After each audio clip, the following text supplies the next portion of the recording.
Самая разрушительная вещь в твоей жизни – не враги, не провалы, не судьба. Это надежда. Не чужая, твоя собственная. Та, которую ты холил, берег, кормил, даже когда все вокруг говорило тебе «хватит». Она продолжала жить внутри, тихо, незаметно. И именно поэтому она опаснее всего остального. Та самая надежда, которую тебе с детства велели беречь. Надейся на лучшее, все наладится, главное верить. И ты верил годами, искренне. А мир делал то, что он всегда делает, не спрашивал тебя. Проблема не в том, что надежда – это плохо. Проблема в том, что ее превратили в стратегию. Ты строил будущее на фундаменте из ожиданий и удивлялся, почему оно рушится при первом же ударе. Ты знаешь это чувство. Строил что-то – отношения, карьеру, доверие к человеку. Вкладывал время, энергию, себя. А потом в один день смотришь в телефон и понимаешь – звонить некому. Все обнулилось. И первая реакция – шок. Не боль даже, именно шок. Потому что ты не был готов. Ты надеялся, что этого не случится. Вторая реакция – как я этого не видел. И вот тут самое интересное. Ты видел, знаки были. Просто надежда была громче. А потом тебе говорят: думай позитивно, отпусти, двигайся дальше. Спойлер. Это худший совет, который тебе когда-либо давали.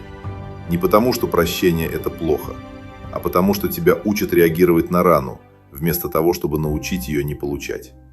Тебе дают обезболивающее и называют это мудростью. Позитивное мышление – это индустрия, многомиллиардная. Она живет ровно до тех пор, пока ты продолжаешь нуждаться в следующей дозе. Ты принимаешь, и через год наступаешь на те же грабли, с той же надеждой, с тем же результатом. Потому что позитивное мышление – это анестезия, оно не лечит. Оно притупляет боль ровно настолько, чтобы ты не заметил, как рана гниет внутри. Анестезированный пациент не чувствует операционного стола. Это не значит, что с ним все в порядке. Стоик делает противоположное. Он не глушит боль, он смотрит на нее, диагностирует, называет своим именем. Не потому, что он мазохист, а потому, что только так можно понять, что именно сломалось, и починить это раз и навсегда. Был такой человек. Управлял одной из величайших империй своего времени. Не в теории, на практике, каждый день. Под давлением, которое большинство людей не выдержало бы и недели. Воевал на севере, пока на юге умирали от чумы миллионы его подданных. Чума Антонина. От 5 до 10 миллионов жизней за 15 лет. Он не мог остановить чуму. Не мог вернуть мертвых. Его предавали полководцы. Умирали дети. Он пережил нескольких сыновей еще в младенчестве. Сенат плел интриги за его спиной. И каждый вечер в военном лагере он открывал личный дневник и писал. Не молитвы, не жалобы. Этот дневник не предназначался для чужих глаз. Он писал его на греческом, для себя. Как инструмент, как тренировку. Каждая запись – работа с собственным разумом в режиме реального времени.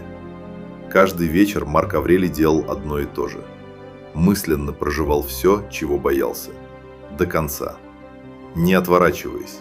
Не «все будет хорошо», а «что будет, если случится худшее» и «как я буду действовать».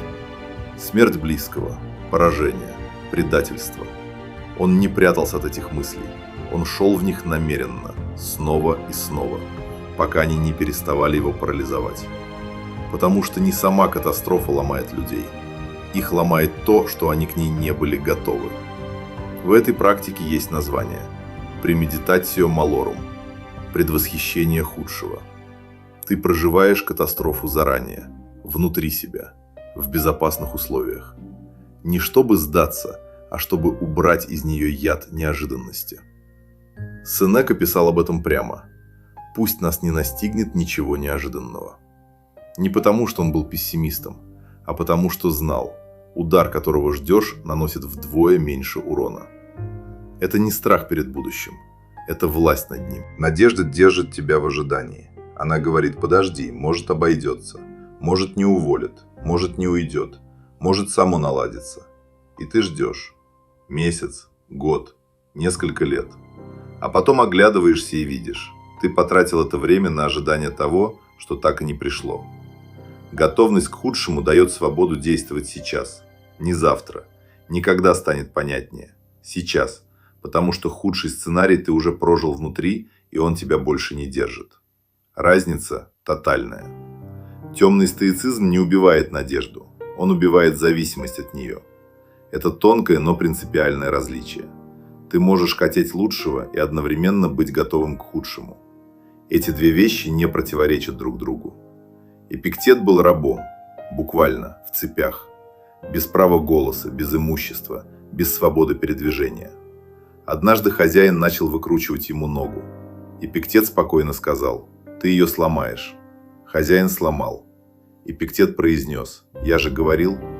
Именно он сформулировал философию, которая давала больше внутренней свободы, чем было у его хозяев. Не потому, что он надеялся на освобождение, а потому, что перестал от него зависеть.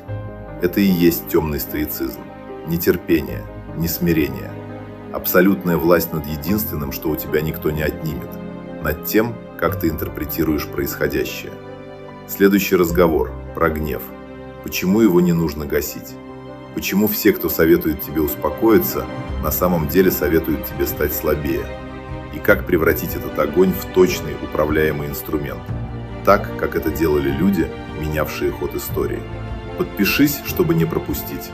Это не мотивация, это практика.